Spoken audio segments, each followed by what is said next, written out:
Congratulations, you are looking to get into wildlife photography, but you have no idea where to start. I was once in your shoes. I started wildlife photography about 6 years ago now, and I made a lot of mistakes along the way, especially when I started off. So here are a couple things that I would recommend you need to start your wildlife photography journey. Number one, a budget. The very first thing you need to do is figure out how much you want to spend on getting into wildlife photography and sticking within it. Now you'll find a lot of other videos or photographers out there that say, something like the A7 IV by Sony is the best introductory level camera. And I certainly think that it's a great camera. And, if you have the budget, sure, it's a great intro level camera. But for many photographers, myself included when I started, there's no way that I ever even imagined I would ever own the Sony A7 IV, let alone get it as my very first camera. Now, when I started, I had a budget of around $1,000 Canadian that I wanted to stay really hopefully under.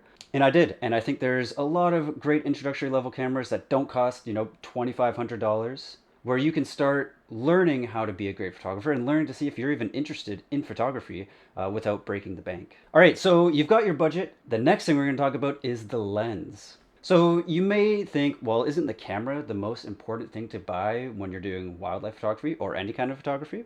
And certainly, yes, the camera is very important, but the lens is way more important. And in my mind and in many other photographers' opinion, you should be looking to buy a lens first and then match a camera body to it. So here's an example of a wildlife photography lens, and this is the Sony 200-600, and it's the lens that I currently own. Now, I'm not saying this is the lens you need to buy, especially if you're a beginner photographer. Like, you don't need something like the Sony 200-600. I started off with the Canon 55 to 250 millimeter, I think f5.6. I think it was around 600 new, but I ended up getting it in some sort of a package deal where it came with the camera for less than 1,000. Now, typically for wildlife photography, you want a lens that is going to go at least to 200 millimeters, if not more. So obviously the Sony 200-600 starts at 200 millimeters on the wide end and then zooms all the way to 600 millimeters at the telephoto range. Now, to put that in perspective, our eyes see at around 35 to 50 millimeters. Wide angle, kind of like fisheye lens, is at around 8 millimeters. And then of course 200 millimeters is when you start getting into more binocular range. So obviously wildlife is pretty far away and it can be often very difficult to get close to them. So again, I would start at 200 millimeters, and if you can afford a little bit more, great. Typically, as you start to increase from 200 to 400 to 600, the lenses do get a little bit more expensive, and that might be outside your budget, but that's totally fine. Again, I started with 250 millimeters on my long end, and I loved it. It was perfect. It worked for me. So the next thing you need is a camera body. So this is a Sony A7 III. This is my backup camera right now. Again, this is something that is probably out of the range of most beginner entry-level photographers getting into wildlife photography. But again, I started off with Canon. I was in the Canon Rebel series. I believe it was the T7i. But really, any Canon Rebel camera is going to be perfect for just starting out. Especially, again, because you want to be putting most of your budget towards the lens and then the camera body to just match the lens. Now, if you have a little bit more of a budget, some things to consider is the frame rate of the camera, so how many frames it takes per second. For example, I eventually moved up from the Canon Rebel to the Canon 7D Mark II, and that took 10 frames per second. Now, with wildlife photography, you typically want to have more frames per second. Obviously, because wildlife is going to be moving very quickly, and you can kind of spray and pray, and hopefully you get one shot that works out.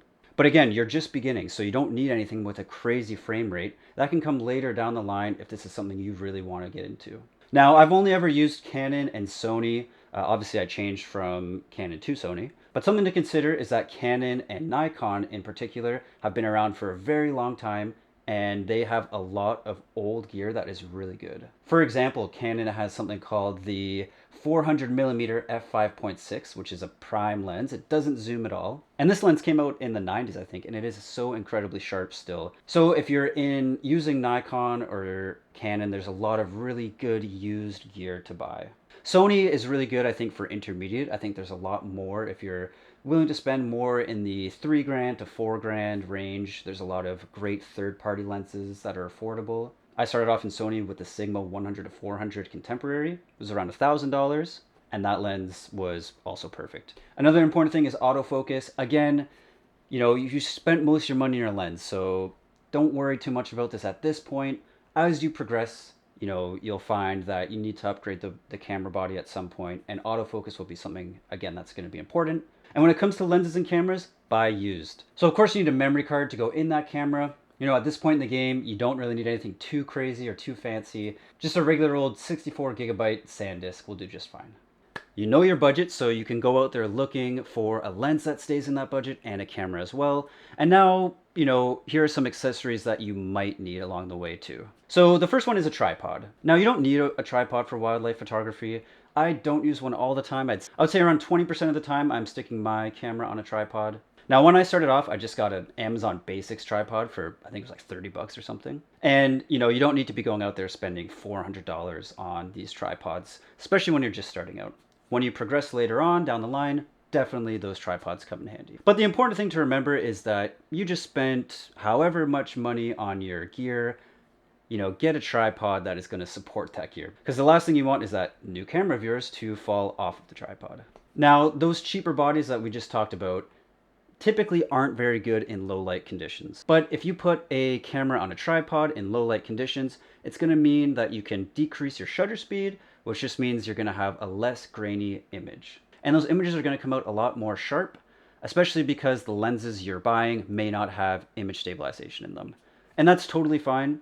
The lenses that I started off with didn't either, and you can still get great images with them.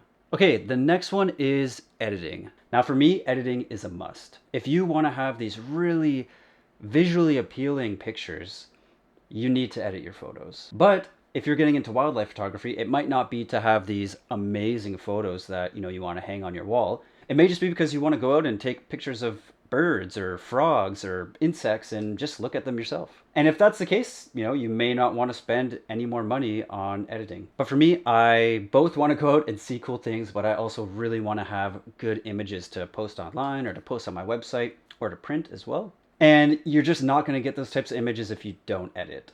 So there's a lot of free editing softwares out there. I used GIMP when I first started off, but you can also use Lightroom for free on your mobile phone.